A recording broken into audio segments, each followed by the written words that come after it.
तो last class में हम लोगों ने करंट इलेक्ट्रिसिटी का ये हमारा चौथा लेक्चर है, जिसके अंदर हम लोगों ने अभी तक शायद बहुत सारी चीजें पढ़ रखी है, जिसके अंदर मैंने आपको ओम्स लॉ पढ़ाया था, रेजिस्टेंस क्या होता है वो पढ़ाया था, और जो लास्ट टॉपिक था वो था effect of temperature on resistance, जहाँ पे मैंने आपको बताया था कि मेटल्स के साथ वो कैसे बिहेव करता है और इंसुलेटर और सेमीकंडक्टर्स के साथ वो कैसे बिहेव करता है। ध्यान कीजिए, आपको मैंने बताया भी था कि ओमिक कंडक्टर किसको बोलते हैं। तो मैंने बताया था ओमिक कंडक्टर उस कंडक्टर को कहते हैं जो ओम्स लॉ को फॉलो करे। जो ओम्स लॉ को फॉलो करता है उसको ओमिक कंडक्टर, जो ओम्स लॉ को फॉलो नहीं करता है उसे क्या बोलते हैं, नॉन ओमिक कंडक्टर। आप कैसे पहचानेंगे कि ये ओमिक कंडक्टर है या नॉन ओमिक कंडक्टर है? सबसे बड़ा डाउट तो यही है। ठीक है, डेफिनेशन तो मैं लिखवा दूंगा। डेफिनेशन इज कि जो ओम्स लॉ को फॉलो करे वो ओमिक कंडक्टर, और जो ओम्स लॉ को फॉलो नहीं करे वो non ohmic conductor. But how you will recognise कि ये नॉन ओमिक कंडक्टर है? with the help of graph। आप उसका क्या बनाएंगे, IV कैरेक्टरिस्टिक्स ग्राफ बनाएंगे। If it is not a linear graph, आपने पढ़ा था ना लास्ट क्लास में कि VI कैरेक्टरिस्टिक्स या IV कैरेक्टरिस्टिक्स ग्राफ जब आप बना रहे थे तो it was a straight line passing through origin. अगर वो straight line passing through origin नहीं है then it is a non ohmic conductor. तो हेडिंग डालें limitations of Ohm's law. Heading डालें limitations of Ohm's law. Ohm's law की कुछ limitations हैं, क्योंकि दुनिया में जितने भी कंडक्टर हैं वो सारे के सारे ओम्स लॉ को फॉलो करें ऐसा जरूरी नहीं है। तो लिखें the device which do not obey, the device which do not obey Ohm's law, the device which do not obey Ohm's law are called non ohmic conductor. इसको ही हम क्या कहते हैं, नॉन ओमिक कंडक्टर। ये नॉन ओमिक कंडक्टर कहलाता है। यानी जो ओम्स लॉ को फॉलो करे वो ओमिक कंडक्टर, और जो ओम्स लॉ को फॉलो नहीं करे वो नॉन ओमिक कंडक्टर कहलाता है। एग्जांपल में लिखिए डायोड। डायोड क्या होता है? एक सेमीकंडक्टर डिवाइस है। All semiconductors, diode comma semiconductors, vacuum tubes,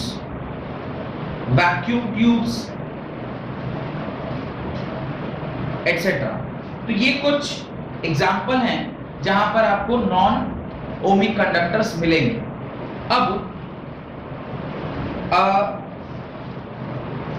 V और I का जो रेशियो है ये हम लोगों ने पढ़ा था कि जो ओम्स लॉ फॉलो करता है उसमें R की वैल्यू किसके बराबर है, V and V by I के बराबर। ये उनके लिए जो ओम्स लॉ फॉलो करता है। जहां पर ये फॉलो नहीं हो रहा होगा वहीं पर नॉन ओमिक कंडक्टर, यानी उसी को हम नॉन ओमिक कंडक्टर कहेंगे। राइट, उसके अंदर पॉइंट वाइज लिखे। पहला, potential difference may vary non linearly with current. Non ohmic conductor के अंदर फर्स्ट पॉइंट आप लिख रहे हैं कि जो पोटेंशियल है और जो करंट का ग्राफ है वो लीनियरली वैरी नहीं भी कर सकता है। यानी ग्राफ में भी समथिंग ऑफ दिस सॉर्ट, इस तरह का ग्राफ आपको देखने को मिल सकता है। तो लिखें पहला point, potential difference may vary non linearly with current. Current के साथ नॉन लीनियरली भी वैरी कर सकता है, और ये ग्राफ आप बना लेना। अगर ये ओमिक कंडक्टर होता तो इस प्रकार से इसका एक, ये आपका ओरिजिनल कर्व होना चाहिए था, पर कर्व क्या हो गया, थोड़ा सा वेरी कर गया। वेरी कर गया मतलब वहां से डिफर कर गया। तो ये ग्राफ आप उसके नीचे बना लें फर्स्ट पॉइंट देकर। सेकेंड पॉइंट, ये एक्चुअल है, दिस इज एक्चुअल, होना चाहिए था ऐसा। IV characteristics straight line passing through origin, पर ये जो ब्लैक वाला मैंने बनाया ये क्या है, डेविएटेड है। डेविएटेड मतलब नॉन लीनियर है, लीनियर नहीं है। Second point, the variation of current with potential difference may depend on the sign of potential difference. The variation of current with potential difference may depend upon the sign of potential difference. कह रहा है second point कि जो आपका current है वो potential difference के sign के ऊपर भी डिपेंड कर सकता है। अगर ये करंट है मिली एम्पेयर में और ये वोल्ट है, वोल्टेज है वोल्ट में, तो कई बार इस तरह भी देखने को मिला है कि जो ग्राफ है वो कुछ इस प्रकार का होता है। इसको हम बोलते हैं फॉरवर्ड बायस, इसको क्या बोलते हैं फॉरवर्ड बायस, और इसको बोलते हैं रिवर्स बायस। इसको क्या बोलते हैं रिवर्स बायस। क्या है forward bias and reverse bias? जब सेमीकंडक्टर नामक चैप्टर पढ़ेंगे उसके अंदर एक कॉन्सेप्ट पढ़ेंगे ट्रांजिस्टर का, तो फिर वहां पे मैं आपको बताऊंगा कि किस तरह से ये फॉरवर्ड बायस और रिवर्स बायस होता है। पीएन जंक्शन के अंदर हम लोग पढ़ते हैं इसको, तो वहां पे फिर मैं आपको और क्लैरिटी दे पाऊंगा इसके अंदर। तो आप ये ग्राफ उसके नीचे बना लें कि ये कह रहा है कि जो आपका करंट का वैल्यू है वो वोल्टेज के साइन के ऊपर डिपेंड कर रहा है। इफ इट इज पॉजिटिव तो वोल्टेज पॉजिटिव है, if voltage is negative the current is also negative. यानी जरूरी नहीं है कि सिर्फ फर्स्ट क्वाड्रेंट में ही साइन मतलब जो ग्राफ प्लॉट हो, the graph can be plotted in even third quadrant, first second third quadrant में भी ग्राफ प्लॉट किया जा सकता है। तो ये भी एक तरह से ओम्स लॉ का डेविएशन है, डेविएशन ओम्स लॉ होना चाहिए था इसको स्ट्रेट लाइन, पर ये ग्राफ कुछ इस तरह का देखने को मिल रहा है। ठीक है, next third point, the relation between potential difference, the relation between potential difference and current is not unique, is not unique। जो रिलेशनशिप है पोटेंशियल डिफरेंस और करंट का वो यूनिक नहीं। यूनिक का क्या मतलब है? यूनिक का मतलब है कि जब आपने ओम्स लॉ पढ़ा था तो वो क्या था, for every value of voltage you are getting a particular current. जब आपने वोल्टेज चेंज किया करंट की वैल्यू भी करस्पॉन्डिंगली क्या हो गई, चेंज कर गई। पर ऐसा यहाँ पे नहीं है। जो नॉन ओमिक कंडक्टर होते हैं उसमें जरूरी नहीं है कि एक ही करंट एक ही वोल्टेज पर मिले। समटाइम्स जो ग्राफ है ये कुछ इस प्रकार का भी आपको मिलता है। समटाइम्स जो ग्राफ है वो आपको कुछ इस प्रकार का भी आपको देखने को मिलता है। इस प्रकार का ग्राफ है, इसका क्या मतलब है ध्यान से देखिएगा। Suppose I am talking about this particular current, मैं इस पर्टिकुलर करंट की बात कर रहा हूं। सपोज मैं इस पर्टिकुलर करंट की बात कर रहा हूं। आप देखिए यहां पर एक पर्टिकुलर करंट आई अगर मैं बोल रहा हूं, ये मुझे कहां मिलेगा, V1 पर भी मिल रहा है और V2 पर भी मिल रहा है। यानी एक पर्टिकुलर करंट एक से ज्यादा पोटेंशियल पर मुझे मिल रहा है। तो वो यूनिक रिलेशनशिप नहीं बना, यूनिक नहीं हुआ, क्योंकि यूनिक तो तब होता ना कि एक ही वोल्टेज पर सिर्फ एक ही करंट मिल रहा हो। यहाँ पे एक से ज्यादा वोल्टेज पर एक ही करंट मिल रहा है। It is not a unique relationship. तो ये आप थर्ड पॉइंट में इस वाले ग्राफ को बना लें कि करंट वर्सेस वोल्टेज का ग्राफ है जो इस प्रकार से देखने को मिल रहा है। यहाँ पर कुछ दूर तक तो लीनियर रीजन है और उसके बाद ये वाला जो पार्ट है वो नॉन लीनियर रीजन है। देखिए यहां से कुछ दूर तक, यहां तक, यानी फ्रॉम O टू A, आप ये कह सकते हैं कि OA क्या था, लीनियर रीजन था, और A से लेकर B वाया C सब ABC जो है ये सब क्या है, नॉन लीनियर रीजन। ये नॉन लीनियर रीजन है, इस प्रकार से आप दिखा सकते हैं। और उसके नीचे लास्ट पॉइंट एक लिखिए, फॉर नॉन ओमिक कंडक्टर्स। ये बना लिया सबने। ये लीनियर क्यों बोल रहा हूं, क्योंकि यहां से यहां तक almost V is proportional to I, but इसके बाद ग्राफ जो है ना थोड़ा टेढ़ा मेढ़ा हो गया, बिंगो टेढ़े मेढ़े। तो इसके बाद वो टेढ़ा मेढ़ा हो गया। टेढ़ा मेढ़ा हो गया मतलब जो ग्राफ है वो लीनियरली अब वैरी नहीं कर रहा है, रादर वो अब नॉन लीनियरली वैरी कर रहा है। डन। तो इसके नीचे ये दोनों बातें लिखकर एक लास्ट बात लिखिए, for non ohmic conductors the value of R is not constant. The value of R is not constant. The value of R is not constant. That is Ohm's law fails. That is Ohm's law fails. अब देखिए V by I ये अगर constant होता तब तो Ohm's law हो जाता, ये अगर कांस्टेंट नहीं है तो क्या होगा, ये नॉन ओमिक कंडक्टर कहलाएगा। तो आप इसके बगल ये लिख लीजिएगा, बस खाली ये घेरा मत करिएगा, तो पढ़ाने के लिए कर दिया है, आप लोग घेरा मत करिए, आप सीधे लिखिएगा V by I is not equal to R। The proportionality नहीं मेंटेन हो रही है, और प्रोपोर्शनैलिटी नहीं मेंटेन हो रही हो तो ग्राफ से भी हमें दिखाई दे रहा है कि प्रोपोर्शनैलिटी मेंटेन नहीं हो रही। ठीक है, हेडिंग डालिए, drift of electron, drift of electron and the origin of resistivity, drift of electron and the origin of resistivity, drifting of electron and the origin of resistivity. तो अब जो हम लोग नया टॉपिक पढ़ रहे हैं उसके अंदर हम लोग ड्रिफ्ट वेलोसिटी क्या होती है और ड्रिफ्ट वेलोसिटी से जो करंट का वैल्यू हम लोग पढ़े थे, याद है लास्ट क्लास में मैंने डेरिवेशन के दरमियान, डिडक्शन ऑफ ओम्स लॉ के दरमियान मैंने I = NEAVD ऐसा एक फार्मूला डायरेक्टली लगा दिया था। मैंने कहा था कि ये फार्मूला अभी आप लोगों को नहीं पता है, पर ये फार्मूला मैं जब ड्रिफ्ट वेलोसिटी पढ़ाऊंगा तो वहां पे मैं इसका डेरिवेशन आपको करवाऊंगा। तो शायद आज ही की क्लास में हम लोग वो डेरिवेशन कर लेंगे, मैंने कहा भी होगा कि अगले लेक्चर में हम लोग करेंगे इस बार। ठीक है, तो ये सब लिख लिया होगा। हेडिंग डालें ड्रिफ्ट वेलोसिटी, हेडिंग डालें ड्रिफ्ट वेलोसिटी, उस टॉपिक के अंदर पहला सब हेडिंग डालें ड्रिफ्ट वेलोसिटी, ड्रिफ्ट वेलोसिटी। मेरे ख्याल से ड्रिफ्ट वेलोसिटी के बारे में थोड़ा बहुत जानकारी मैंने आपको पहले भी दे रखा है कि ड्रिफ्ट वेलोसिटी क्या होती है। जिस वेलोसिटी से electron in the presence of electric field drift करता है, यानी हल्का स्लाइटली मूव करता है towards the positively charge terminal.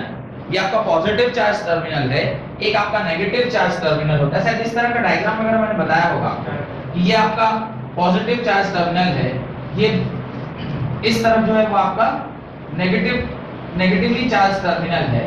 तो मैं देखिए इसके अंदर ऐसे तो होगा, बहुत सारे लाखों इलेक्ट्रॉन होंगे, पर ये सारे इलेक्ट्रॉन को तो हम नहीं पढ़ सकते ना, हम तो किसी एक को ही देखेंगे। और direction of electric field is always from positive to negative, तो पॉजिटिव टू नेगेटिव हमेशा डायरेक्शन ऑफ इलेक्ट्रिक फील्ड रहता है। अब इसके अंदर अगर ये एक इलेक्ट्रॉन है तो इसके ऊपर जो, चूंकि ये पॉजिटिव टर्मिनल है, तो इसके ऊपर एक फोर्स किधर लगेगा, इस तरफ लगेगा। अगर एक फोर्स इस तरफ लग रहा है तो ये इस प्रकार से वहां पर क्या करेगा, रैंडमली मूव करेगा। और ये रैंडमली मूव करने के टाइम पे ये इस तरह से क्यों मूव कर रहा है, क्योंकि जहां ये आगे बढ़ने की कोशिश कर रहा है वहां पर इसको कौन मिल जा रहा है, कर्नल्स मिल जा रहा है, जो इसके रास्ते को क्या कर दे रहा है, रोक दे रहा है। तो ये काफी एनर्जी के साथ दौड़ रहा है, दौड़ती फिर क्या कर रहा है, टकरा जा रहा है, फिर ये अपनी एनर्जी गेन कर रहा है। क्योंकि देखिए इस तरफ आपको कांस्टेंट फोर्स लगा हुआ है, इस तरफ कांस्टेंट फोर्स है, यहां से कोई दौड़ने की कोशिश कर रहा है, दौड़ तो आया पर चोट लग गई तो फिर रुक गया। फिर चूंकि इधर फोर्स तो हटाया नहीं हमने, पॉजिटिव टर्मिनल तो हटाया नहीं, तो इसके ऊपर कांस्टेंट फोर्स है, फिर रुका, फिर रुका, फिर ऐसे ये करता जा रहा है। ऐसे करने के क्रम में इसका जो रैंडम मोशन है वो कुछ इस प्रकार का होना चाहिए, लेकिन there is a slight drift, इसके अंदर थोड़ा सा क्या हो जा रहा है, ड्रिफ्टिंग हो रही है, और ये इस प्रकार से थोड़ा सा अपने ओरिजिनल पाथ से क्या कर जा रहा है, वेरी कर जा रहा है। ये जो हल्का सा मूवमेंट आया है ना इस तरफ, जो जिस वेलोसिटी से आया है, that velocity is only known as drift velocity. तो उसी के बारे में हमें पढ़ना और उसका डेरिवेशन करना है। तो लिखिए ड्रिफ्ट वेलोसिटी का डेफिनेशन लिखिए, it is defined as the average velocity. क्यों एवरेज वेलोसिटी बोला, हाँ दिया, आप बताइए एवरेज वेलोसिटी क्यों बोल रहे हैं, why it is average velocity.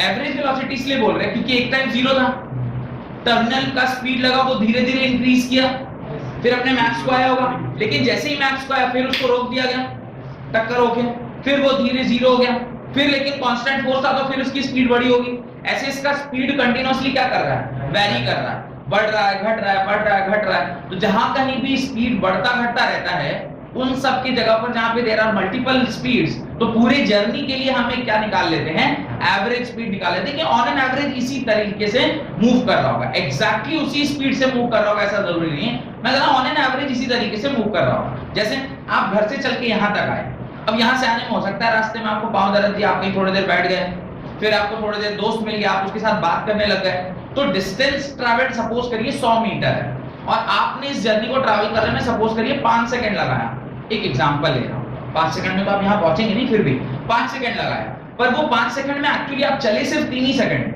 2 second तो आप 1 सेकंड बैठे और 1 सेकंड आपको दोस्त से बात करने में लग गया।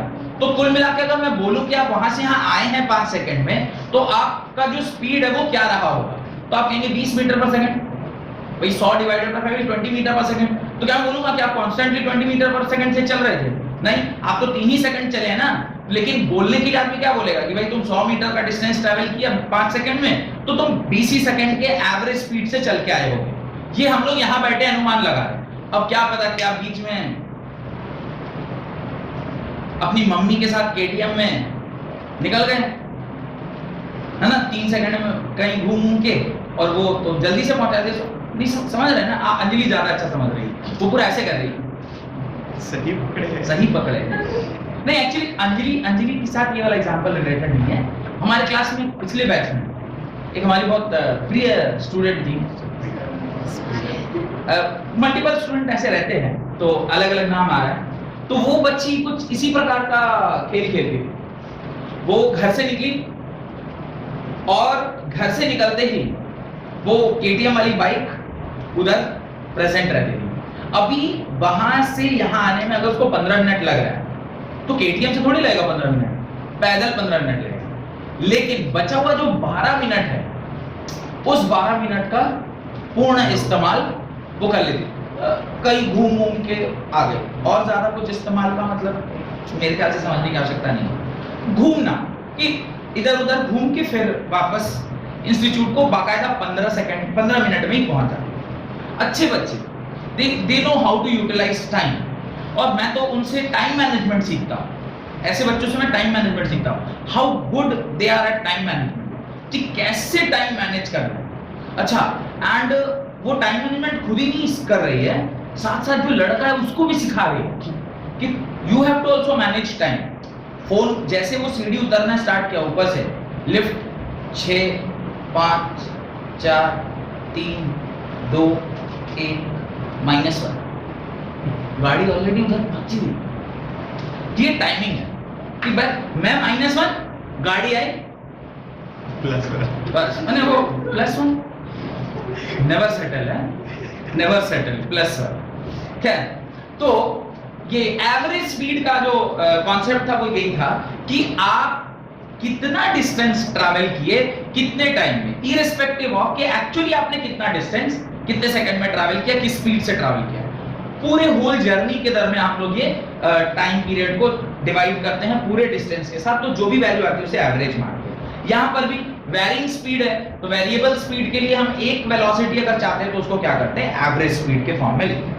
तो it is defined as the average velocity with which the free electron in a conductor gets the free electron in a conductor gets drifted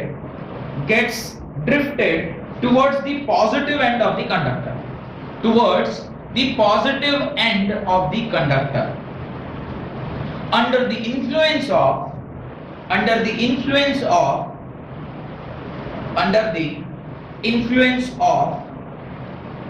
electric field applied across the conductor, under the influence of electric field applied across the conductor।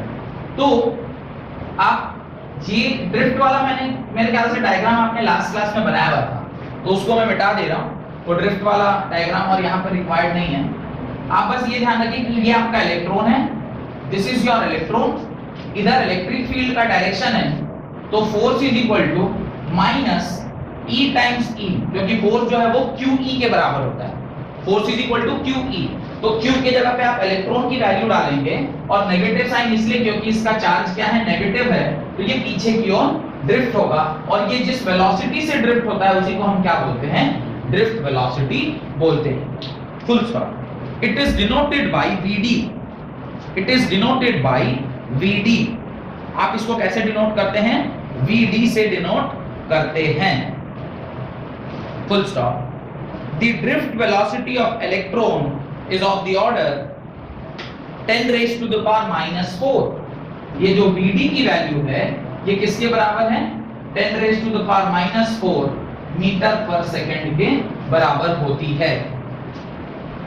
The drift velocity of electron is of the order 10 raised to power minus 4।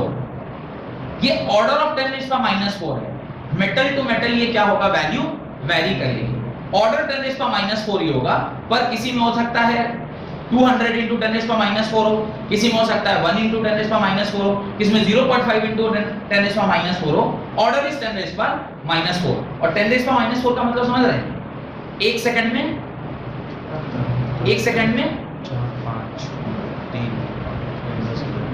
10,000 का मतलब क्या होगा, 0.01 mm। 10,000 metre का मतलब होता है 1 by है ना, -4 है, नीचे आ जाएगा, नीचे आएगा मतलब 1 बाई 10,000, 1 बाई 10,000 इज 1000 तो mm हो गया और mm से और थोड़ा छोटा, तो 0.1 mm यानी 0.1 mm एक सेकंड में मूव करेगा। एक तो 1 mm ही इतना छोटा, उसका भी 0.1 टाइम यानी 100 टाइम्स आप उसको डिवाइड कर रहे हैं तो उसमें 0.1 आएगा। वो 0.1 mm ऑब्वियसली हम लोग कहां बात कर रहे हैं, एटम के अंदर इलेक्ट्रॉन का जो क्या बोलते हैं डायमीटर यानी उसका जो रेडियस है वो 10 raised to -10 10 raised to -12 के ऑर्डर का होता है। अब उतना छोटा सामान अगर 10 raised to -4 के ऑर्डर से मूव कर रहा है तो बहुत बड़ी बात है, काफी स्पीड में मूव कर रहा है इसका। उसके लिए हम लोग के लिए छोटा हो सकता है, तो अब आप इसको ऐसे समझिए कि कोई एस्ट्रॉइड अगर काफी तेजी से हमारी ओर आ रहा है तो हमारे लिए वो काफी बड़ा है, पर वो अगर अपने ऊपर से किसी से कंपेयर करे कि मार्स के चारों तरफ वो चक्कर काट रहा है, अचानक से कोई दूसरे स्पीड में आ गया तो क्या रहा ये क्या छोटा है। तो ये जो रिलेटिव टर्म है, किसके सामने कौन बड़ा कौन छोटा। खैर, तो ये डायग्राम आप वहां पर बना लें इसके नीचे, और तब ये हम लोग ड्रिफ्ट वेलोसिटी का डेरिवेशन स्टार्ट करते हैं। वैसे लास्ट क्लास में ही मैंने करवा दिया था, फिर भी करते हैं इसका डेरिवेशन। ये डायग्राम बना लीजिए वहां पे और उसके बाद हम लोग इसके डेरिवेशन को जाते हैं।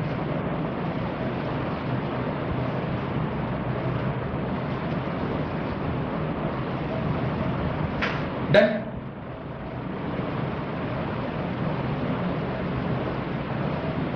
Right. let V be the potential difference applied across the ends of the conductor. Let V volleyball V voltage, let V be the potential difference applied across the ends of the conductor of length L, तो एक और information दिया हुआ है, ये जो conductor है इसकी लंबाई कितनी है, L लेंथ की।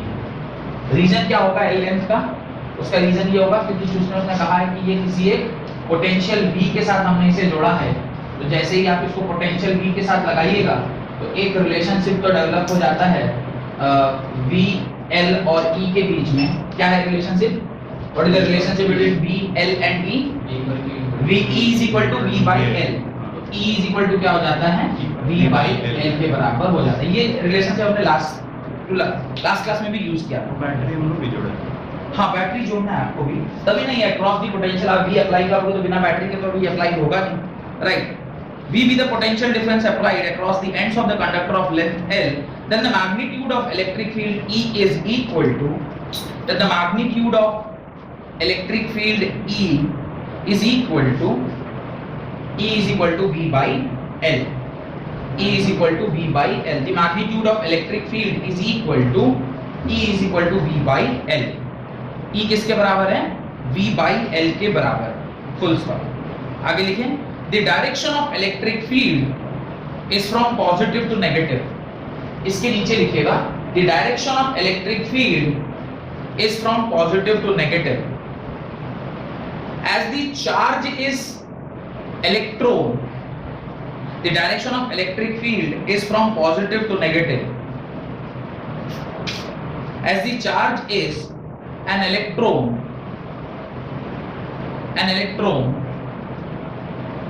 which is free to move in a conductor, therefore the force experienced by it is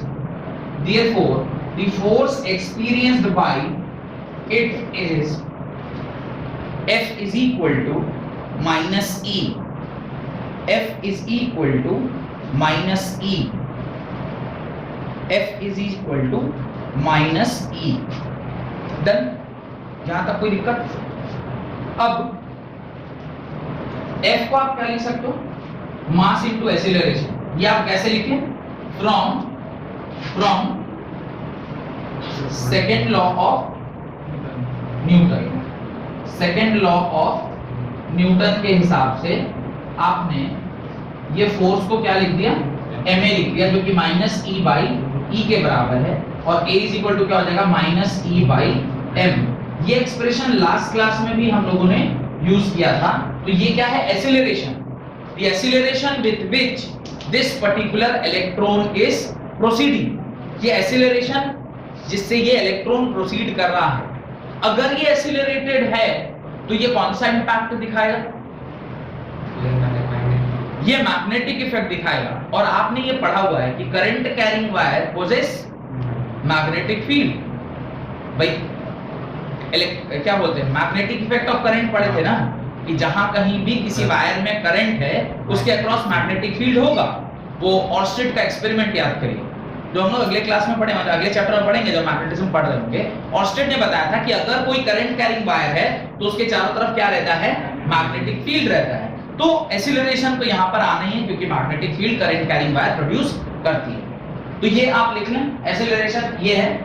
तो उसके नीचे जो भी आपने लिखा है उसके नीचे ये दो लाइनें लिखें. ma is equal to, और ma कहां से आया? From second law of Newton से ही आया. where m is what? mass of the electron. तो लिख लीजिएगा where m is what? mass of the electron.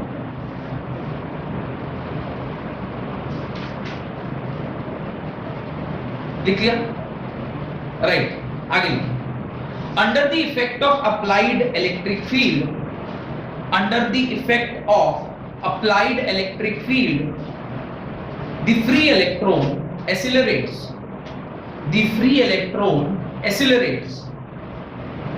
तो क्या हो रहा है? इलेक्ट्रॉन रेस्ट पर था, और जैसे ही उसको इलेक्ट्रिक फील्ड मिला, वो इलेक्ट्रिक फील्ड के प्रेजेंस में कोशिश किया एक्सेलरेट करने.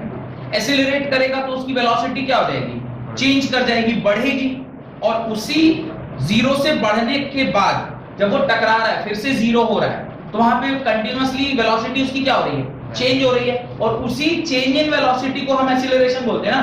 Change in velocity per unit time is acceleration. और उस चेंज इन वेलोसिटी को ही हम क्या मान रहे हैं? ड्रिफ्ट वेलोसिटी मान रहे हैं. क्योंकि जब वेलोसिटी वेरी कर रहा था, कुछ हमने कहा कि अगर चूंकि वेरिंग वेलोसिटी है तो इसकी जगह पे आप क्या ले लो? एक ऐसी वेलोसिटी ले लो जिसको हम लोग एवरेज वेलोसिटी बोलते हैं. उस सारे इंटायर पूरा जो इनिशियल से फाइनल पोजीशन के बीच में जो उसका वेरिएशन है, उसके जगह पे आप एक वेलोसिटी ले लो, that is drift velocity. Hope कि ये जो मैं बोल रहा हूं वो थोड़ा क्लैरिटी आपको दे रहा है. हाँ, कुछ पूछ रहे हो क्या? अच्छा, वो तो मैं 2-3 बार बोलूंगा अभी, अब तो लिखवाते जाऊंगा, बोलता ही जाऊंगा. पर मैंने अभी जो बोला वो यही बोला है कि जब इनिशियली जीरो से लेके वो फाइनल किसी एक वेलोसिटी पर पहुंच रहा है, तो उसके बीच में उसकी वेलोसिटी कंटीन्यूअसली चेंज कर रही है. उस पूरे दरमियान जो वेलोसिटी चेंज हो रहा है, उसी का जो वेलोसिटी है, मतलब जो यहां से वहां तक का जो वेलोसिटी, उसका हमने क्या ले लिया है? एवरेज ले लिया. और उसी एवरेज वेलोसिटी को हम ड्रिफ्ट वेलोसिटी कहते हैं. ठीक है, लिखें आगे. Under the effect of applied electric field, the free electron accelerates and acquire a velocity component.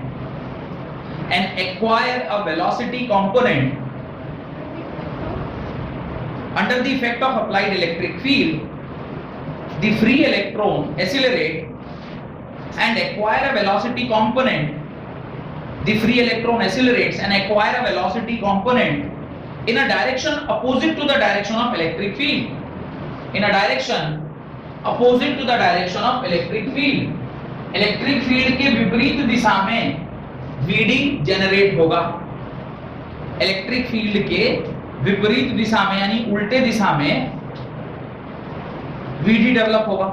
मैंने अभी थोड़ी देर पहले, आपको याद है, यहाँ पे ऐसे एक जो डायग्राम बनाया था वहां पे दिखाया था कि वो इस तरफ ड्रिफ्ट करेगा। ऑब्वियसली प्लस चार्ज इधर है, इसके ऊपर नेगेटिव चार्ज है, नेगेटिव प्लस की ओर खींचाएगा और खींचाएगा तो उसी तरफ पे वो ड्रिफ्ट करेगा। तो आगे लिखें,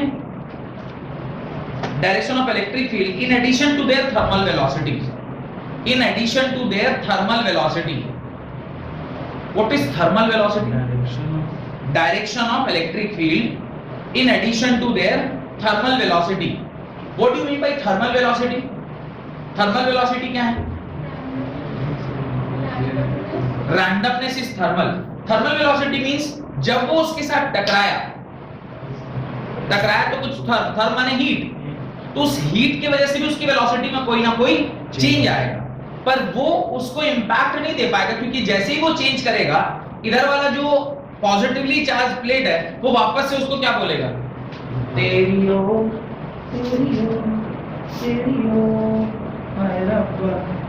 नहीं, वो वापस से उसको अपनी ओर खींचने की कोशिश करेगा और वो फिर से, वो नहीं बोलते कई बार वो क्या है, रामधारी सिंह दिनकर की एक कविता है, वो गिरना उठना और फिर उठ के चलना, नहीं, वो चींटी के बारे में उन्होंने कहा है, अब क्या करने वाले की क्या नहीं होती, कोशिश करने वाले की कभी हार नहीं होती। पर आपने सुना होगा वो चींटी के ऊपर उन्होंने कविता लिखी है जिसमें कहते हैं कि चींटियों से सीखना चाहिए कि कैसे गिरना, फिर उठना, उठकर फिर चलना और फिर जो भी आपका लक्ष्य है उसे प्राप्त करना। तो ये भी इलेक्ट्रॉन्स ऐसे ही है, बेचारा उसको कर्नेल मिल गया, टकराया, रुका, फिर रुक के उठा, उठ के फिर चलने लग गया। जीवन में भी हमें ऐसा ही करना चाहिए, हमें से ना टकराए, टकराने के बाद, टकराने हम लोग हमेशा कहीं ना कहीं दुख, आप लोगों के जीवन में ज्यादा नहीं होता होगा, पर जैसे जैसे आप बड़े होंगे वैसे वैसे दुख का भरमार आपके ऊपर भगवान फेंकेंगे। अभी तो आपको ट्राई बॉल खिलाते होंगे कभी कभी, नोन दुख सब देते होंगे, टेस्ट आ गया, नोन दुख है। जब थोड़े और बड़े हो जाएंगे ना, जब आप उस लायक हो जाएंगे कि भगवान आपका नो एनी टाइम टेस्ट ले सकते हैं, फिर वो नोन दुख से ना अननोन दुख सब देना स्टार्ट कर देंगे और फिर देखेंगे अच्छा बेटा अब खेल, ये वाला बॉल खेल के दिखा जाए, तो आप ना ऐसे करके थोड़ा कस के मार दोगे उसको तो वो और गुस्सा हो जाएगा और फिर अगली बार और टफ तरीके से बॉल फेंकेगा, अब मार के दिखा जाए। और आप और भगवान के साथ ना ऐसे चलता ही रहता है, और जब जब आप उसको उस दुख को बैट से मार के छक्का वक्का पचा देते तो फिर आप कहते हो, और फिर भगवान से जब नया फेंकता है यही तो फिर फंसा दिए। तो ये चलता ही रहता है भगवान का और आदमी का, इंसान का।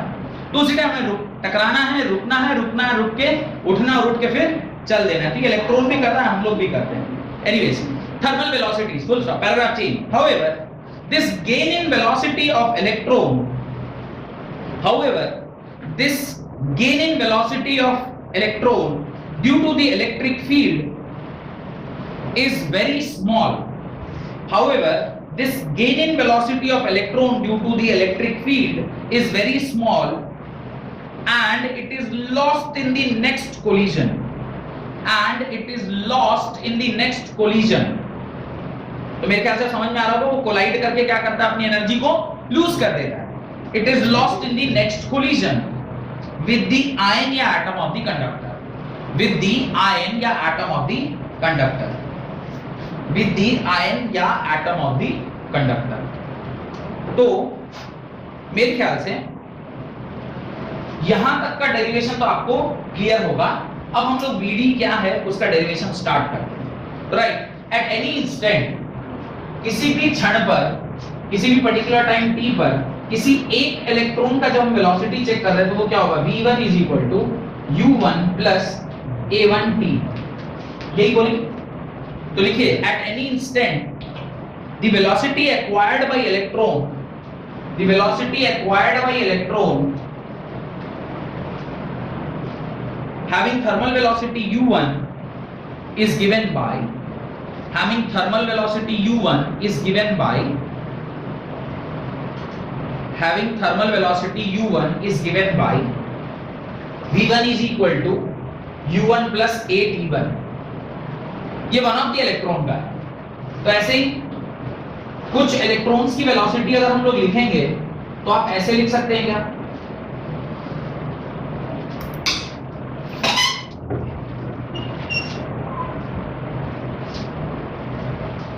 कैन यू राइट दिस कि जितने भी इलेक्ट्रॉन हैं उनकी जो वेलोसिटीज हैं वो थर्मल वेलोसिटी यानी टकराने के बाद जब वो फिर से उठ रहा है उस टाइम की वेलोसिटी ऑलमोस्ट जीरो होगा, क्योंकि जब वो टकरा रहा है तो वो सारी एनर्जी लूज कर जा रहा है ना। आपने जस्ट ऊपर की लाइन में लिखा है टकराने के बाद वो अपनी पूरी एनर्जी क्या कर देता है, लूज कर देता है। तो लूज कर गया टोटल एनर्जी मतलब वो क्या हो गया, रेस्ट पर आ गया। रेस्ट पर आ गया तो फिर से वो स्टार्टिंग जीरो से स्टार्ट करेगा।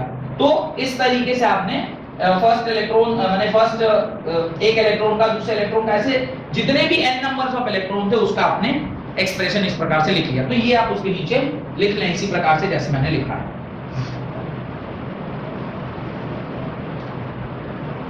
where T1, T2, T3 are the where T1, T2, T3 are the time elapsed where T1, T2, T3 are the time elapsed as it has suffered its last collision as it has suffered its last collision with iron atom of conductor with iron atom of conductor।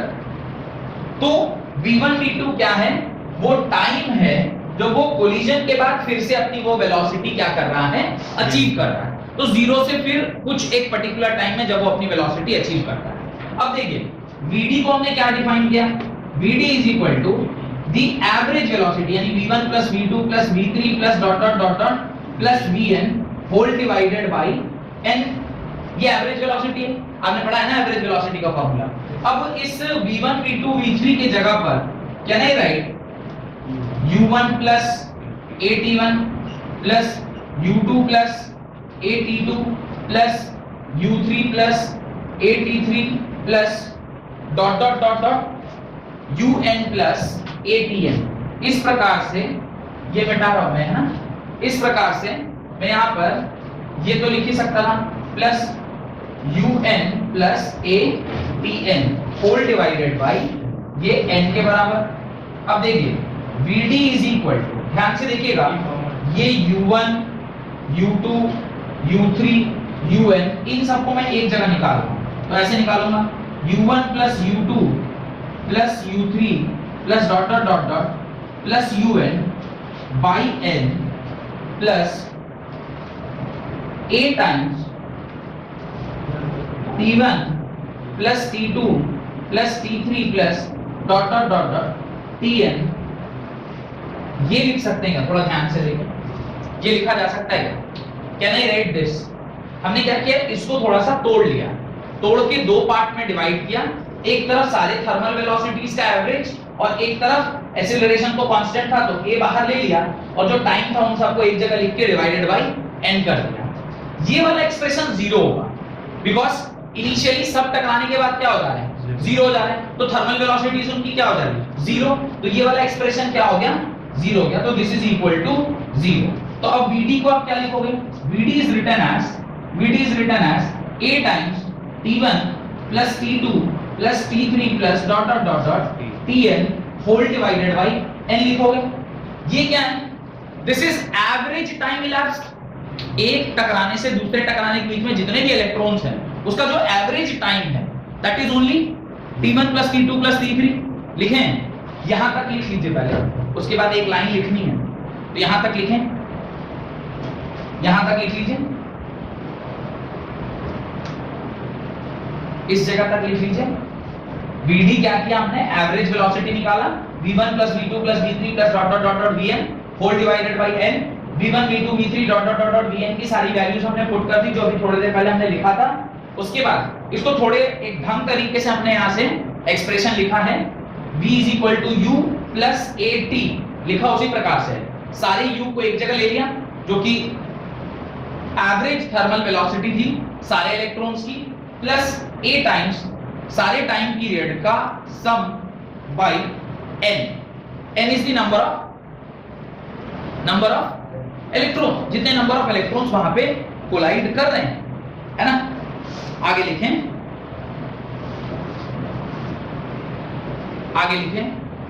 t1 plus t2 plus t3 plus dot dot dot dot tn by n, t1 plus t2 plus t3 plus dot dot dot dot tn by n is called the average time elapsed or average relaxation time. t1 plus t2 plus t3 plus dot dot dot dot tn by n is called average time elapsed or average relaxation time and is denoted by tau. तो कल की class में मेरे से कोई सवाल पूछ रहा था सर कि यहाँ पे टाउ क्यों लिखा गया है? Tau is the average relaxation time, जो कि एक सारे इलेक्ट्रॉन्स का एक जगह से दूसरी जगह जब वो टकरा रहा है उसके बीच का टाइम है. तो that is average relaxation time. t1 plus t2 plus t3 dot dot dot dot plus tn by n is called the average time elapsed or average relaxation time and is denoted by tau. इसको हम लोग कैसे denote करते हैं? Tau से denote करते हैं. Last class में मैंने बताया था इसको हम लोग एवरेज टाइम को किससे डिनोट करते हैं? टाउ से. its value is of the order 10 raised per minus 14 second. यानी ये कितने देर में ये टकरा कर रुक के फिर से चलने लग जा रहा है? 10 रेज पर माइनस 14 सेकेंड. अंदाजा भी नहीं लगा सकते कि वो कितना समय है. प्रैक्टिकली कोई एग्जांपल मैं नहीं दे सकता. Blinking of eye also is 10 raise पर माइनस 2 सेकेंड के आसपास. 10 रेज पर minus 14 second. I don't have any example कि 10 रेज पर माइनस 14 सेकेंड का एक एग्जांपल भी आपको दे दूं, क्योंकि हम लोग जो आंख से परसीव कर सकते हैं, परसीवरेंस समझते हैं ना, पढ़ेंगे वैसे ऑप्टिक्स में, तो हम लोग जो आंख से परसीव कर सकते हैं उसका जो टाइम लैप्स है वो 10 रेज पर माइनस 6 है. यानी 10 रेज पर माइनस 6 सेकंड में अगर एक पिक्चर दूसरे पिक्चर के बीच में अगर उससे ज्यादा का गैप हो जाए तो फिर वो हमें मूविंग दिखाई देगा. मतलब जो हमें पिक्चर बनती है, फिल्म जो बनती है, वो कैसे फिल्म बनती है? पिक्चर में पिक्चर, यानी कंटीन्यूअस पिक्चर्स को जब हम एक जगह रखते हैं. अभी तो थोड़ा इसको समझना मुश्किल है क्योंकि अब तो सब डिजिटल हो गया, लेकिन पहले जब हम लोग इंजीनियरिंग वगैरह में थे या उससे पहले 12th में या 11th में, आप लोग की उम्र में रहे होंगे, तो उस टाइम पे हम लोग मूवी वगैरह देखते हैं. ऐसे ऑब्वियसली हॉबी रहता है.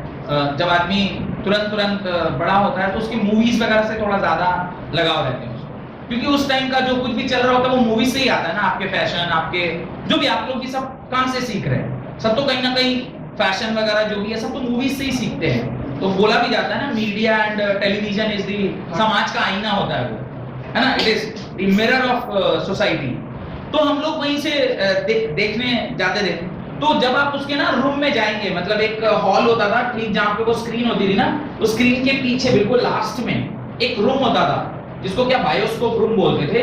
वहां से रील चलती थी. तो वो रील से फिल्म चलती थी. ऐसा नहीं होता था कि फिल्म जो है वो डिजिटल होता था, सैटेलाइट से. आजकल जो फिल्म वगैरह है वो तो सैटेलाइट से चल रहा है. वो रील होता था. तो रील में क्या हो रहा है? रील घूम रही है. एवरी टाइम वो छोटे छोटे पिक्चर्स जब कंटिन्यूअसली 10-12 पिक्चर को कंप्रेस करके इतने छोटे समय में डाल दिया कि वो आपकी आंख के सामने एज इफ की पिक्चर.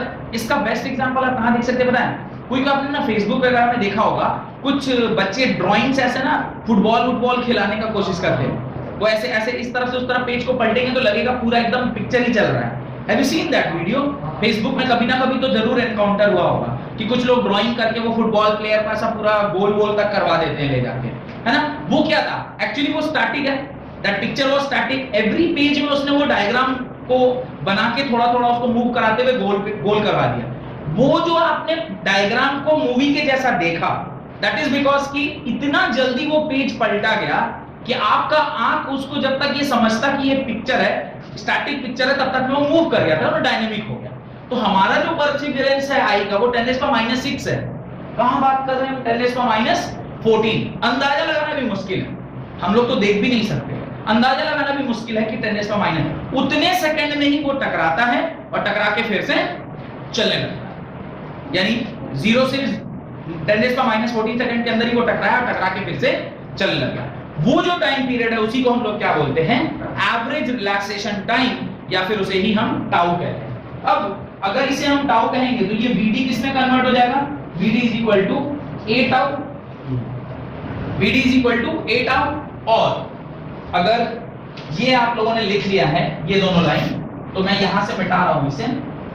और अब आप Vd is equal to a tau में a की वैल्यू जो है वो क्या कर दीजिए, पुट कर दीजिए। तो a की वैल्यू क्या है, minus e a m tau. बताइए कल की क्लास में मैंने यही वाला फॉर्मूला यूज किया था, नहीं किया? यही किया था। आज आपको उसका डेरिवेशन भी समझ में आ गया, how this was done.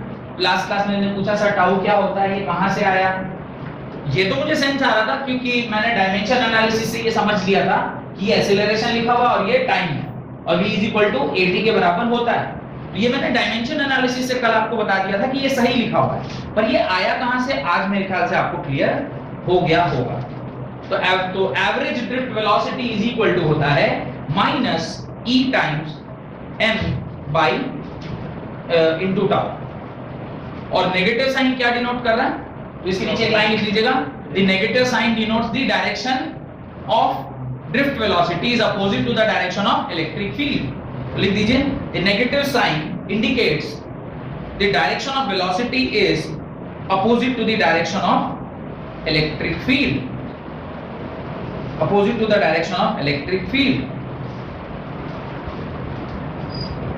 Done. यहां तक मेरे ख्याल से कोई दिक्कत नहीं होना चाहिए। डन, कोई दिक्कत यहां तक? ये नेगेटिव साइन का इंप्लीकेशन सारा कुछ समझ में आ गया। अब हेडिंग डालें, relationship between drift velocity and electric current. ये बता दूं ना, पूरा बता दूं। Relationship between drift velocity and electric current. Last class में मैंने एक रिलेशनशिप और यूज किया था, I is equal to NEAVD। ये रिलेशनशिप का डेरिवेशन अभी हम लोगों को करना है, जो कि रिलेशनशिप है करंट का किसके साथ, ड्रिफ्ट वेलोसिटी के साथ। तो अभी जो आप हेडिंग डालेंगे वो क्या लिखेंगे, relationship between drift velocity and electric current. लिखिए, relationship between drift velocity and current. Current और ड्रिफ्ट वेलोसिटी के बीच में आपको अभी रिलेशनशिप निकालना है। चलिए डेरिवेशन स्टार्ट करते हैं, लिखना स्टार्ट करिए। Consider a conductor of length L and AB the uniform cross sectional area. Consider a conductor of length L and AB the uniform cross sectional area. तो एक कंडक्टर हम लोग देख रहे हैं जिस कंडक्टर का लेंथ क्या है, L है, और इसका जो क्रॉस सेक्शनल एरिया है वो क्या है, यूनिफॉर्म है और वो A के बराबर है। This is the cross sectional area. ये क्या है, क्रॉस सेक्शनल एरिया है, क्रॉस सेक्शनल एरिया, और ये यूनिफॉर्म होना चाहिए। यानी कल की क्लास में जब हम लोग वाइंड अप कर रहे थे तो दिया ने एक सवाल पूछा था कि सर अगर एरिया क्रॉस सेक्शन वेरिंग होगा तो क्या होगा। वेरिंग होगा तो फिर हमें उसका फंक्शन डिराइव करना होगा। एरिया फंक्शन आएगा और फिर उस एरिया फंक्शन को हमें क्या करना पड़ेगा, इंटीग्रेट करना पड़ेगा from one end to another end. तो इस प्रकार से हम लोग अगर वेरिएबल हुआ तो उसे इंटीग्रेट करके भी निकाल सकते हैं, पर हम लोग के सिलेबस में अभी ऐसा नहीं है। अगर आ जाता है तो फिर आपको इंटीग्रेट करना होगा, जो कि सिर्फ मैथ्स के स्टूडेंट के लिए एप्लीकेबल होगा, क्योंकि मैथ्स का स्टूडेंट ही वो फंक्शन खुद से डिफाइन करेगा, फिर उसे इंटीग्रेट कर सकता है। अगर आप बायो के स्टूडेंट हैं तो आपके लिए थोड़ा डिफिकल्ट जॉब होगा कि आप एक पहले फंक्शन फॉर्मेशन करें, फिर उस फंक्शन को आप इंटीग्रेट करें और फिर उसको सॉल्व करें। तो आप उस क्वेश्चन को छोड़ के आगे बढ़ जाएं जो बायो स्टूडेंट है, क्योंकि इतना ज्यादा इंटीग्रेशन आपको थोड़ी पता है। आप तो सिंपल वाले इंटीग्रेशन आपको आइडिया रहते हैं कि कैसे इंटीग्रेट होता है एंड सो ऑन। ठीक है, लेकिन आगे therefore the volume of conductor, ये फोटो बना लिए नहीं, ठीक है, इसको फोटो बनाइए। लेकिन द वॉल्यूम ऑफ कंडक्टर उसके नीचे लिखिएगा, फोटो के नीचे पहले फोटो बनाइए। वॉल्यूम ऑफ कंडक्टर जिसको हम लोग कैपिटल V से डिनोट कर रहे हैं वो क्या होगा, एरिया इनटू लेंथ के बराबर होगा। तो volume of conductor V is equal to area into length के बराबर।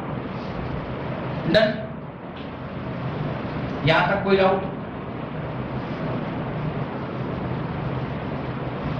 यहां तक कोई डाउट है? नहीं?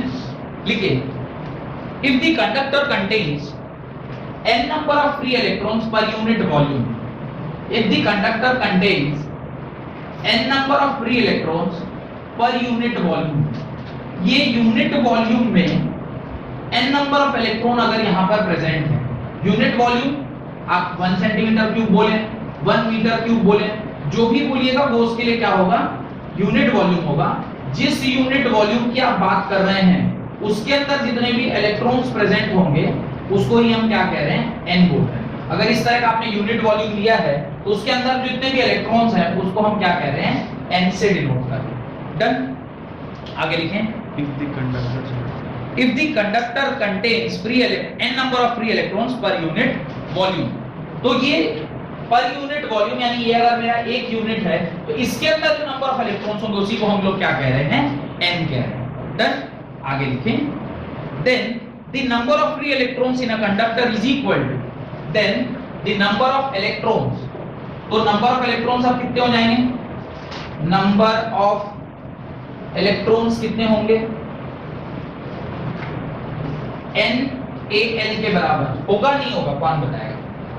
NaL will be the number of electrons।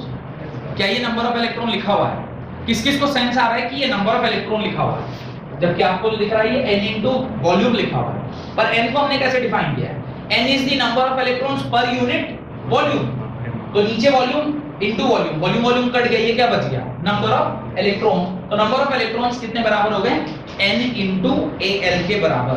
लिखें इफ, अगले स्टेटमेंट लिखें इसके नीचे, if E is the charge of electron, if E is the charge of electron, then if E is the charge of electron, then total charge on all the free electrons in a conductor is given by, if E is the charge of electron, then total charge on all the free electrons in a conductor is given by Q is equal to क्या होगा, N Al into E के बराबर। This is the value of Q, this is the value of Q, Q is equal to N Al E, this is number of electrons and multiplied by charge, charge माने 1.6 into 10 raised power minus 19, E किसके बराबर है, E is equal to 1.6 into 10 raised power minus 19 coulomb के बराबर होता है। तो एक इलेक्ट्रॉन का चार्ज अगर 1.6 into 10 raised power minus 19 है तो n नंबर जो भी आपने यहाँ पे नंबर ऑफ इलेक्ट्रॉन्स है उसके से मल्टीप्लाई कर देंगे तो नेट चार्ज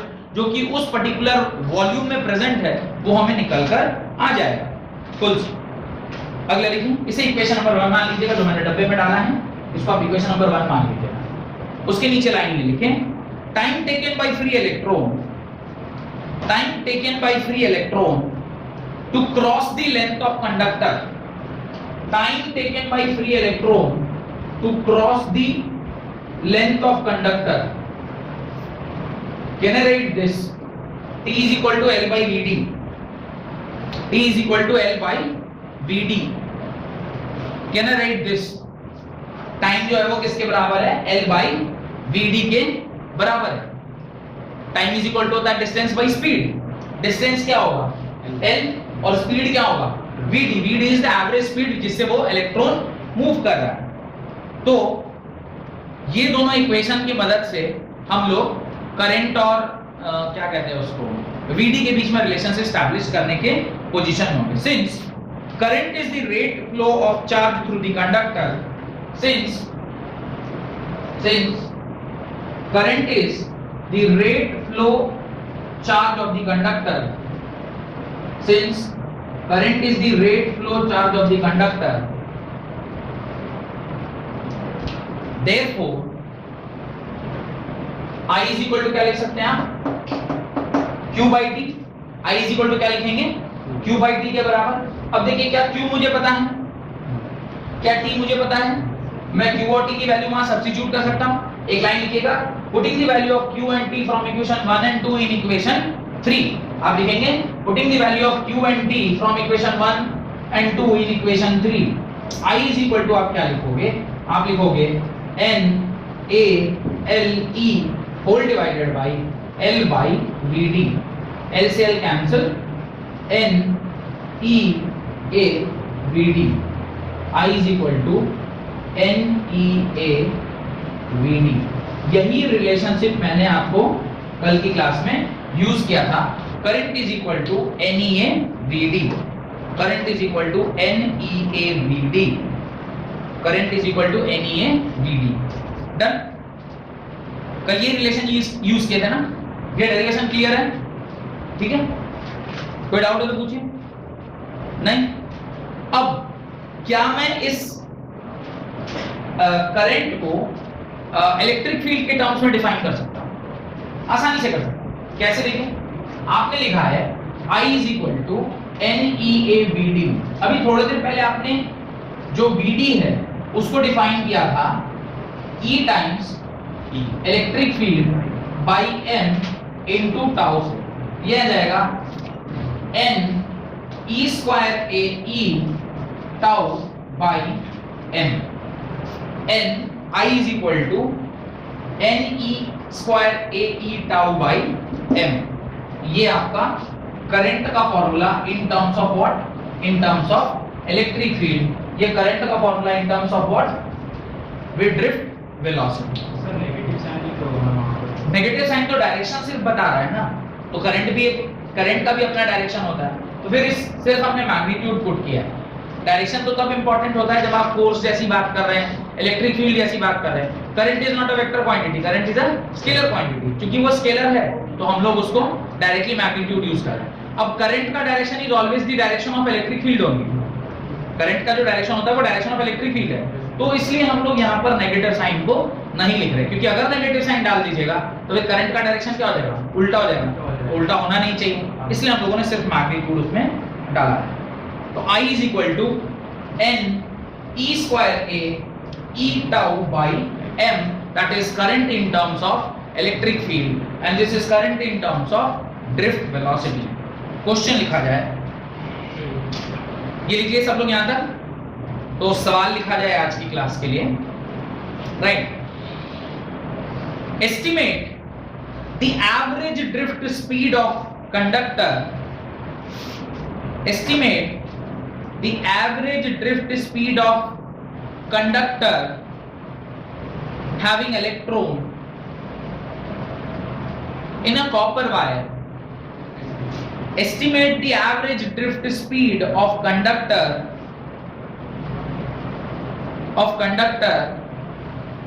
क्या लिखा? Having electron in a copper wire of cross sectional area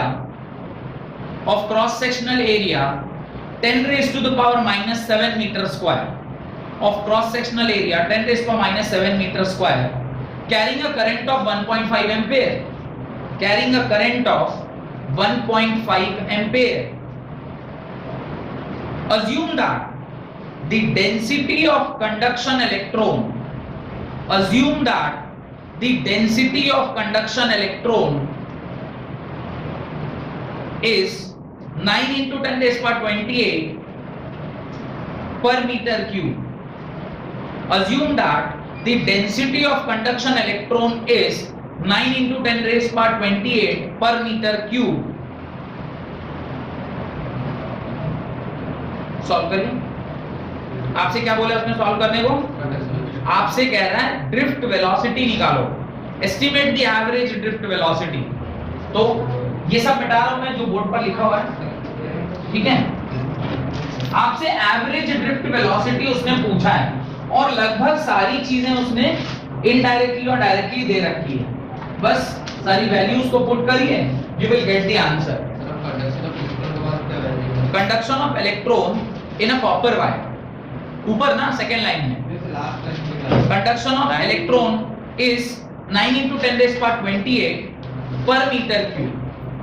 तो आपको करंट की वैल्यू दी गई, I इज इक्वल टू दिया हुआ है 1.5 एम्पीयर, तो ये इंफॉर्मेशन दिया है। और आपको दिया हुआ है क्रॉस सेक्शनल एरिया, आपको A भी दिया हुआ है, A is equal to 10 raised to minus 7 metre square, और आपको N की वैल्यू भी दी गई है 9 into 10 raised to it is 28 और minus 28 पर मीटर क्यूब। ये भी आपको दिया गया है, ये भी आपको दिया गया है। आपसे बोल रहा है बताओ what is the drift velocity. तो आप फॉर्मूला क्या जानते हो? I is equal to NEA VD, यानी यहां से VD इज इक्वल टू लिखेंगे तो क्या लिखेंगे? I बाई NEA के बराबर। I की वैल्यू 1.5, N की वैल्यू दी गई है 9 into 10 raised to 28 इंटू ई की वैल्यू आप जानते हैं 1.6 into 10 raise power minus 19 into area of cross section 10 raise power minus 7। सारी वैल्यू को आप पुट करिए और आपका आंसर आ जाएगा, दैट इज 1 इसको जब आप सॉल्व करेंगे तो आंसर आएगा 1.042 into 10 raise power minus 3 metre per second. ये आपका ड्रिफ्ट वेलोसिटी का आंसर होगा। करना कुछ नहीं था, सिर्फ जो वैल्यूज दी गई थी उसको सिस्टमैटिक तरीके से लिखना था, और जैसे ही आप उन सबको लिखते, फॉर्मूला लगाते, आपका काम बन जाता। डन। आज की क्लास की जो आखिरी टॉपिक है दैट इज मोबिलिटी, वो हम लोग पढ़ेंगे और फिर आज की क्लास को खत्म करेंगे। तो हेडिंग डालिए मोबिलिटी, मोबिलिटी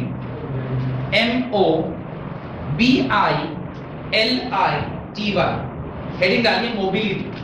ठीक है, mobility of what mobility we are talking about? We are talking about the mobility of electrons. Electron ही मोबाइल है ना, free electrons is only known as mobile electron. जो चल फिर सके उसी को ना हम लोग मोबाइल इलेक्ट्रॉन बोलेंगे, और जिसके पास घूमने की क्षमता है उसी के पास मोबिलिटी होगी। तो mobility means movement of electrons, तो हम लोग उसको डिफाइन करते हैं मोबिलिटी को, राइट। मोबिलिटी का डेफिनेशन लिखिए, मोबिलिटी का डेफिनेशन लिखिए। It is defined as the magnitude of drift velocity, it is defined as the magnitude of drift velocity of charge per unit electric field applied. It is defined as the magnitude of drift velocity of charge per unit electric field applied. Per unit electric field applied. It is denoted by mu. It is denoted by mu. Mobility को हम लोग किससे denote करते हैं? mu से। और mu का कह रहा है definition, it is drift velocity by electric field. Drift velocity जिसको हम लोग BD से डिनोट करते हैं बाय इलेक्ट्रिक फील्ड। ये आपका म्यू को हमने इस प्रकार से क्या किया है, डिफाइन किया है। Mu it is defined as the magnitude of drift velocity of charge per unit electric field. It is expressed as mu, और ये इस प्रकार से आप उसका फॉर्मूला लिख लें। और जब आप ड्रिफ्ट वेलोसिटी को इन terms of electric field define करेंगे तो आप क्या लिखेंगे? E into capital E by M by tau whole divided by capital E। ये cancel, mu is equal to Q tau by M। ये आपका mu का फॉर्मूला बन गया। E के जगह मैंने क्या लिखा है? Q लिख दिया, चार्ज लिख दीजिए। Mobility is equal to Q tau by M, where tau is what? Tau क्या है? Average relaxation time, जिसका डेरिवेशन ऑलरेडी आज की क्लास में हम लोगों ने पहले किया हुआ है, right? Where tau is average relaxation time of the charge, where tau is the average relaxation time of the charge while drifting towards the opposite electrode, and m is the mass of charged particle. M is the mass of charged particle. M is the charge of mass of charged particle. अब आप कहेंगे साहब ये mobility जो आप पढ़ा रहे हैं सर, ये हम लोग को कहाँ काम में आएगा? तो बेसिकली मोबिलिटी ज्यादा काम हमें आता है जब हम लोग सेमीकंडक्टर चैप्टर पढ़ रहे हैं। सेमीकंडक्टर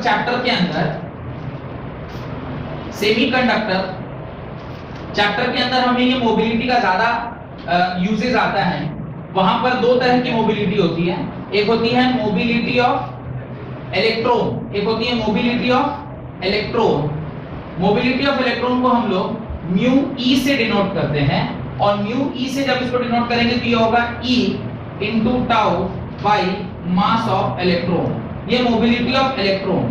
शायद मैंने आपसे सेमीकंडक्टर का थोड़ा सा पार्ट्स सॉलिड स्टेट में भी डिस्कस किया था। वहां पे मैंने होल्स का जिक्र किया, क्या ना, होल्स का मूवमेंट भी होता है। जैसे मैंने बताया था पी टाइप सेमीकंडक्टर, तो पी टाइप सेमीकंडक्टर में there is deficiency of electron and deficiency of electron was known as holes. तो वो होल्स जो हैं वो इलेक्ट्रॉन के एग्जैक्टली अपोजिट चार्ज होते हैं, क्योंकि deficiency of electron is only known as holes. तो मोबिलिटी ऑफ होल्स को हम कैसे डिनोट करते हैं? Mobility of holes, mobility of holes को हम कैसे डिनोट करते हैं? Mu h is equal to E times tau h by mass of holes. तो ये दोनों टर्म अभी फिलहाल तो सिर्फ एक एक्सप्रेशन है, पर जब आप सेमीकंडक्टर चैप्टर पढ़ रहे होंगे तो वहां पर आपको न्यूमेरिकल सॉल्व करने में ये काम में आएगा। Where t tau e and tau h ये दोनों लिख लिए, इसको लिखिए जल्दी से। सेमीकंडक्टर्स में ये ज्यादा प्रयोग में आता है, क्योंकि सेमीकंडक्टर्स में ही मैंने आपसे कहा था कि there are two types of semiconductor. वैसे तो मैंने ऐसे पढ़ाया होगा आपको कि सेमीकंडक्टर जो है वो दो प्रकार के होते हैं, एक होता है एक्सट्रिंसिक सेमीकंडक्टर, एक होता है इंट्रिंसिक सेमीकंडक्टर। उसके बाद मैंने और फर्दर आपसे कहा होगा कि जो इंप्योरिटी ऐड करते हैं जिसको हम लोग डोपिंग बोलते हैं, तो एक्सट्रिंसिक सेमीकंडक्टर, इंट्रिंसिक सेमीकंडक्टर में जब हम लोग इंप्योरिटी ऐड करते हैं तो वो किस में कन्वर्ट हो जाता है?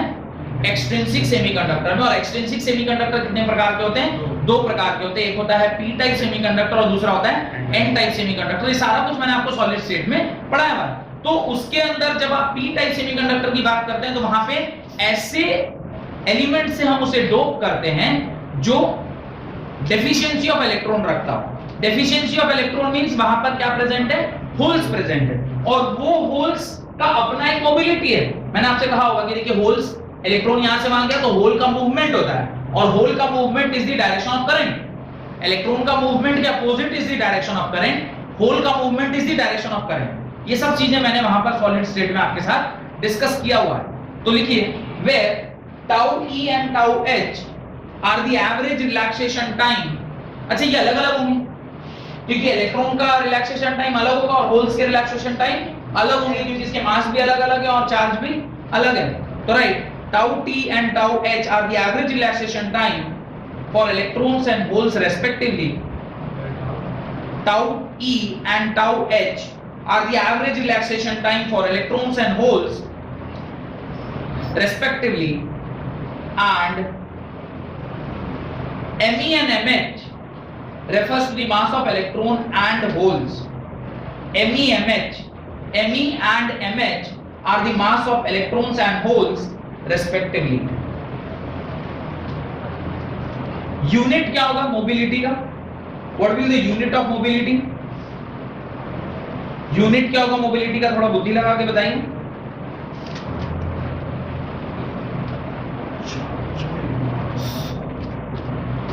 What is the unit of mobility? Right, unit of mobility is metre square per second volt inverse, या metre square per second into volt, second into volt. ये आपका होगा। ये इसी को आप कैसे लिखोगे? Metre square second inverse volt inverse, metre square second inverse volt inverse. चाहिएगा तो तुरंत से सॉल्व कर लीजिएगा। ये कूलम है, टाइम पीरियड को लेंथ और उसके टर्म्स में लिख लीजिए, वेलोसिटी के टर्म्स में, मास है, तो सारी चीज को आप सॉल्व कीजिएगा। You will get metre square by second inverse volt inverse. ठीक है, mobility is always positive, mobility is always positive.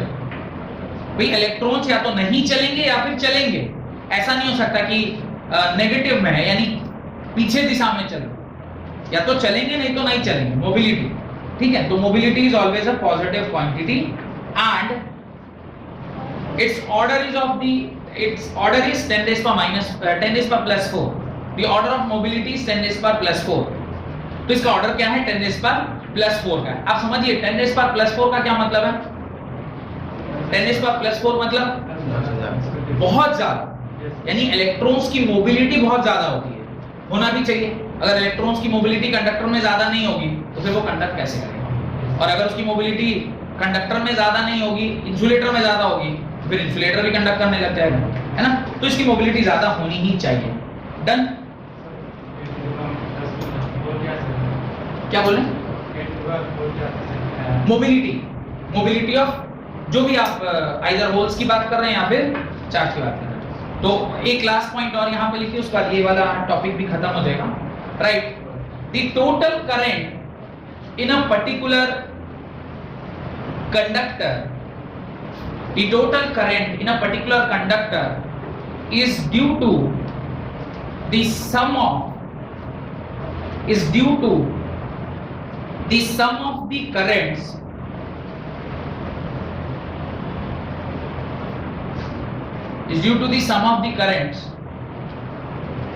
of positive current carrier and negative current carrier. Positive current carrier and negative current carrier. Positive current carrier and negative current carrier. ये बात मैं क्या बोल रहा हूं, कोई समझ पाया मैं क्या बोलना चाह रहा था? कि जो टोटल करंट है, मैंने आपसे स्टार्टिंग में कहा था जब ये चैप्टर स्टार्ट हुआ था कि सॉलिड्स के अंदर जो रिस्पांसिबिलिटी है करंट के फ्लोइंग की, वो किसके पास रहती है? सिर्फ और सिर्फ इलेक्ट्रॉन्स के पास। लेकिन मैंने ये भी आपसे कहा था कि लिक्विड्स और गैसेस जैसी चीजों में जो करंट का फ्लोइंग है वो सिर्फ और सिर्फ पॉजिटिवली चार्ज पार्टिकल के लिए नहीं, या फिर सिर्फ और सिर्फ नेगेटिव इलेक्ट्रॉन के लिए, इलेक्ट्रॉन के पास ही नहीं होता है, साथ साथ पॉजिटिवली चार्ज पार्टिकल के पास भी होता है।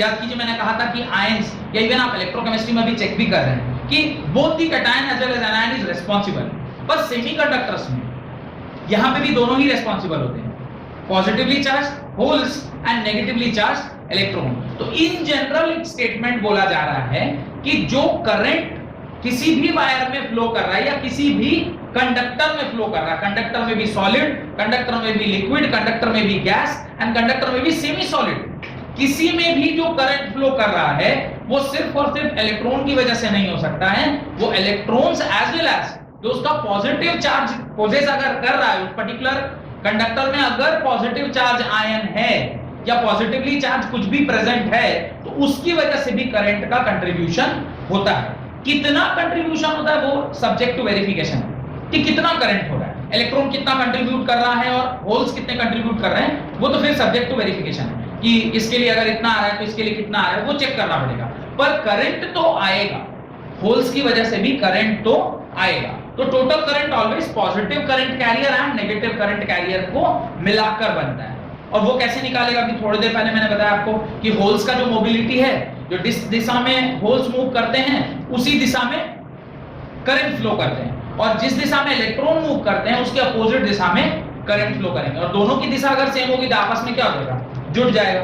ये तो वेक्टोरियल, इतना तो आप लोग समझते ही हैं। क्वेश्चन लिखे आज की क्लास का लास्ट सवाल, right, find the current flowing through a copper wire, find the current flowing through a copper wire of length 0.2 meter, find the current flowing through a copper wire of 0.2 meter, area of cross section 1 mm square, find the current flowing through a copper wire of length 0.2 meter, area of cross section 1 mm square when connected to a battery of 4 volt, when connected to a battery of 4 volt, 4 volt की battery से आपने एक इस प्रकार के wire को जोड़ा है जिसका cross sectional area 1 mm square है और लेंथ जो है वो कंडक्टर का 0.2 मीटर दिया गया है।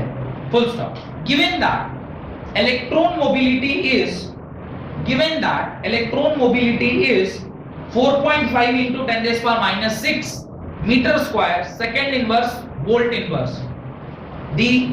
Given that electron mobility is 4.5 into 10⁻⁶ meter square second inverse volt inverse, and charge of electron is 1.6 into 10⁻⁹ coulomb. Full stop. The number density of electron, full stop. The number density of electron in copper wire is 8.5 into 10⁻28 per meter cube. The number density of electron in copper wire is 8.5 into 8.5 into 10 raised power 28 पर metre cube, full stop. तो आपसे current flowing in the wire को क्या करना है, calculate करना है कि करंट कितना फ्लो कर रहा है उस पर्टिकुलर वायर के अंदर, और आपको मोबिलिटी दी गई है। मोबिलिटी का फॉर्मूला अभी थोड़ी देर पहले मैंने आपको लिखा था, what is the formula of mobility, mu is equal to drift velocity by electric field. ठीक है, ये आपको मैंने अभी बताया था कि drift velocity by electric field होता है, और इलेक्ट्रिक फील्ड की वैल्यू वो भी फॉर्मूला आपको पता है। What is the electric field का फॉर्मूला, इलेक्ट्रिक फील्ड का फॉर्मूला होता है E is equal to V by L। V पता है, L पता है, और E निकल जाएगा। E निकलेगा तो E को आप यहां पुट कर दीजिएगा, तो mu into E will give you VD। तो यहां से आपको क्या मिल जाएगा, VD मिल जाएगा, और I इज इक्वल टू होता है NEAVD के बराबर। VD पता है, एरिया ऑफ क्रॉस सेक्शन पता है, चार्ज ऑफ इलेक्ट्रॉन पता है, नंबर डेंसिटी पता है, आपको क्या निकल के आ जाएगा, करंट फ्लोइंग, करंट फ्लो आपको निकल के आ जाएगा। समझ में आया किस तरीके से लिंक बैठ रहा है, फॉर्मूला से फॉर्मूला में लिंक, वो बहुत जरूरी है फिजिक्स में इसका समझना कि आप कैसे निकाल सकते हैं। तो सबसे पहले आप इलेक्ट्रिक फील्ड निकाल लोगे वोल्ट बाई लेंथ से, तो वोल्टेज आपको दिया हुआ है 4 वोल्ट, लेंथ दिया हुआ था 0.2, आप इलेक्ट्रिक फील्ड निकालिए। इलेक्ट्रिक फील्ड को आप यहां पुट करेंगे तो VD की वैल्यू निकल जाएगी, VD is equal to mu into E। Mu की वैल्यू दी गई है ना 8.5 no something, what is that, mu की वैल्यू दी गई है 4.5 into 10⁻⁶। इलेक्ट्रिक फील्ड की वैल्यू आप निकाले, आप VD निकाल लोगे। VD निकालने के बाद करंट का फार्मूला होता है NEAVD। N इलेक्ट्रॉन डेंसिटी आपको दिया गया है, E चार्ज ऑफ इलेक्ट्रॉन आपको दिया गया है, area of cross section 1 mm² आपको दिया गया है, VD आपने निकाल लिया, और यहाँ पर जब आप ये सारी वैल्यूज पुट करोगे तो करंट की वैल्यू निकल के आ जाएगी, और जब आप इन सारे वैल्यूज को पुट करते हैं तो करंट की वैल्यू I जो है वो किसके बराबर है, 1.22 एम्पीयर के बराबर आपको निकल कर आएगा। अगर डाउट है इसमें कहीं कुछ तो आप पूछ सकते हैं कि कैसे सॉल्व हो रहा है। वैसे मैंने एक logical flow of solution to this particular question मैंने बता दिया है कि किस प्रकार से आप इसको सॉल्व कर सकते हैं। आप पहले इलेक्ट्रिक फील्ड निकालिए, इलेक्ट्रिक फील्ड निकालने के बाद इस वाले फॉर्मूले में डालिए तो आपको यहाँ से VD निकल जाएगा, VD एक बार निकल गया तो I is equal to NEAVD वाले फॉर्मूले में डाल दीजिएगा तो आपको करंट निकल के आ जाएगा। होप कि जो भी मैं पढ़ा रहा हूँ आपको समझ में आ रहा है। अगर ऐसा है तो प्लीज मेरे वीडियो को लाइक करिए, शेयर करिए, और प्लीज मेरे चैनल को अगर आप नए हैं तो पूरे पहले की वीडियो जाके देखिए, क्योंकि पहले वाला वीडियो देखिएगा तब तो सब्सक्राइब करिएगा, है ना। तो पहले पीछे के वीडियोस जाके देखिए, अच्छा लगे तो जरूर सब्सक्राइब करिए। Thank you.